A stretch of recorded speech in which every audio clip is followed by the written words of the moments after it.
Chers élèves de 5e, bonjour. Nous nous retrouvons aujourd'hui pour une première vidéo ensemble pour nous adapter, comme vous le savez, face à la situation actuelle et nous permettre donc de continuer d'avancer dans le programme.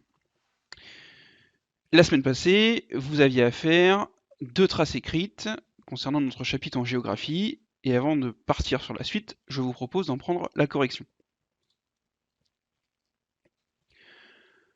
Alors, vous aviez une première partie sur le Nigeria. Il fallait expliquer que c'était un pays confronté à une explosion démographique, c'est-à-dire une augmentation de la population soudaine et assez forte. Cela s'explique par un taux de fécondité très fort, donc un nombre d'enfants par femme assez élevé, puisqu'on a vu qu'il y avait entre 5 et 6 enfants par femme au Nigeria. Il fallait préciser qu'il s'agissait d'un pays en développement. Alors, parmi les exemples ci-dessous, il fallait compléter par des données chiffrées. Dans certains villages, il y avait une seule cuisine avec un accès à l'eau pour une cinquantaine d'habitants, des classes parfois surchargées qui montaient jusqu'à une centaine d'élèves, et enfin un taux de chômage très important qui touche la moitié des 15 à 25 ans sans emploi. Ensuite, vous avez une petite partie sur la capitale, Lagos, qui est une ville qui accueille de jour en jour de plus en plus d'habitants, et cela entraîne donc de très nombreux embouteillages. Donc tous les éléments en jaune fluo, c'était les éléments à compléter.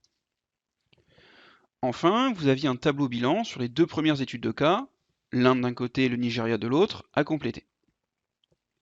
Pour l'Inde, il s'agit d'un pays émergent, qui a environ aujourd'hui 1,4 milliard d'habitants, et qui deviendra le pays le plus peuplé au monde en 2050 en dépassant la Chine. Enfin, quels étaient les effets de la croissance démographique? Eh bien, la présence de bidonvilles, de nombreux embouteillages et pollution.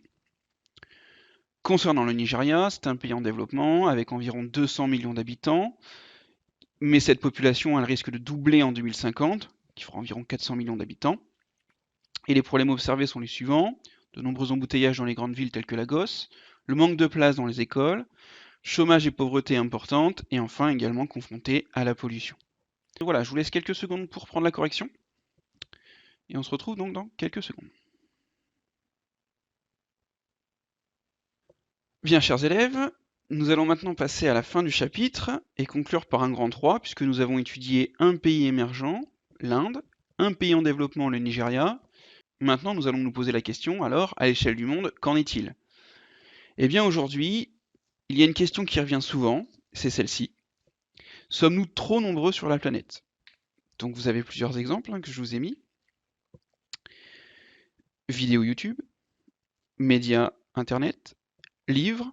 Donc c'est une question qui revient très souvent, et notamment aujourd'hui face à la situation actuelle. Alors ensemble, nous allons débattre. Ce que je vous propose aujourd'hui, ça va être de trancher et de répondre à cette question. Sommes-nous trop nombreux sur Terre? Soit oui, soit non. Alors vous vous en doutez bien, ce débat en classe, il aurait été bien plus intéressant puisqu'on aurait été présent dans la même pièce. Là, on va devoir le faire à distance. Alors, pour ce faire, vous allez devoir préparer plusieurs arguments. Alors, il va falloir répondre oui ou non à cette question, et selon le camp que vous allez choisir, il va falloir trouver 5 arguments. Ce n'est pas simple de trouver 5 arguments. Pour cela, je vous ai préparé un dossier avec plusieurs fichiers, avec plusieurs éléments et plusieurs supports. Tout d'abord, vous avez une couverture donc de magazine du point « La bombe humaine, quand nous serons 9 milliards sur la Terre ». Vous avez ensuite un graphique avec l'évolution de la population mondiale, donc de 2020 jusqu'au 2100, la fin de notre siècle. Vous avez ici une carte par anamorphose, c'est-à-dire que ce n'est pas une carte à l'échelle réelle.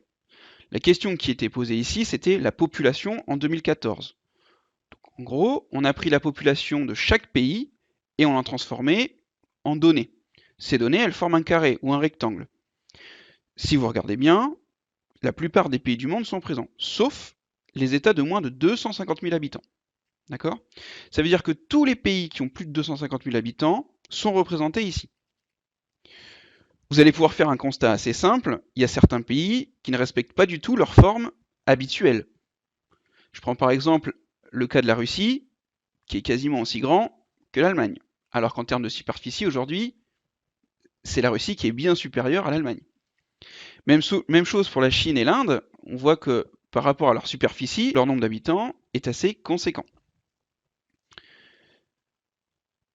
Ensuite, vous avez un deuxième graphique qui vous explique l'évolution de la fécondité, des années 50 jusqu'en 2050. Donc vous avez chaque continent et on vous explique que le nombre d'enfants par femme, eh bien, il diminue pour les différents continents. Sur ce document un peu particulier, on vous montre le nombre de ressources qui seraient utilisées si les habitants avaient tous la même nationalité. Par exemple, à Madagascar, les habitants ont un mode de vie assez faible en termes de consommation.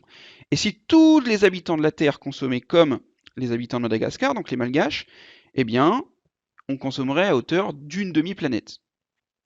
Par contre, si tous les habitants de la Terre vivaient comme les Brésiliens, eh bien, on s'aperçoit que, en termes de ressources, il nous faudrait 1,73 planètes. Pour nous qui sommes français, si tous les habitants du monde consommaient comme nous, les Français, le faisons, il faudrait plus de 2,5 planètes. Et enfin, un chiffre assez astronomique, si l'ensemble de la planète consommait comme tous les habitants du Qatar, il faudrait environ quasiment 9 fois la Terre pour assurer toutes les ressources. Donc je vous laisse bien analyser ce document et le comparer par rapport aux études de cas qu'on a fait, notamment l'Inde par exemple, et le Nigeria qui est un pays africain. Enfin, vous avez une carte qui vous montre l'évolution de la population mondiale d'ici 2050. On vous montre les pays qui vont fortement augmenter en termes de population, en termes de croissance démographique, et à l'inverse des pays où il y aura une baisse de la population. Et enfin, vous avez un petit dessin caricatural qui vous montre donc la planète submergée par les hommes. Donc à travers tous ces documents, vous allez devoir trancher si effectivement est-ce que nous sommes trop nombreux ou non sur la planète Terre. Et donc vous pouvez vous appuyer sur les documents ici pour dire bah oui, effectivement on est trop nombreux, ou non au contraire, on n'est pas nombreux car. D'accord? Voilà. Donc, ces documents qui sont ici, je vous les ai mis sur GPI et je vous les ai envoyés par mail sous format PDF. D'accord? Donc, sur votre cahier, il va falloir écrire le grand 3 et à l'échelle du monde. Et puis, répondre directement par oui ou par non. Et une fois que vous aurez trouvé vos 5 arguments, je vous demanderai de me les envoyer soit par mail, soit sur Instagram, puisque vous savez que je suis assez joignable sur ce réseau. Donc voilà, vous m'envoyez une petite photo de vos arguments et de votre travail, ça montre que vous avez bien fait l'activité. D'accord? Bien écoutez, je vous souhaite bon courage et je vous dis à très bientôt.